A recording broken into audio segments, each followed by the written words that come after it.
So I've been cooking a lot of beets lately, and I just wanted to show you how easy it is to do it. So all you need are your beets, and if they come with the stems attached, just chop them off, put them in a baking dish. Always put some water in the pan. These take a long time to cook. You're going to sprinkle it with some salt, just a little bit for flavor. Cover with plastic wrap and foil, and put it right into a 350-degree oven.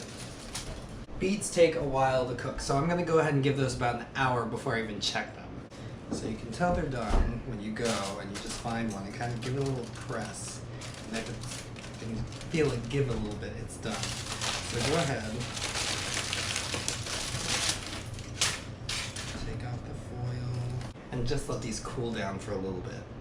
So once the beets are cool enough to handle, all you need to do to get rid of the skin is just take it. Make sure you have gloves on because the juice will stain.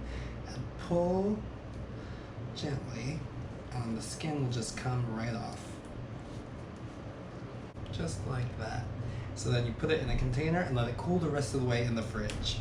And use it for whatever you want.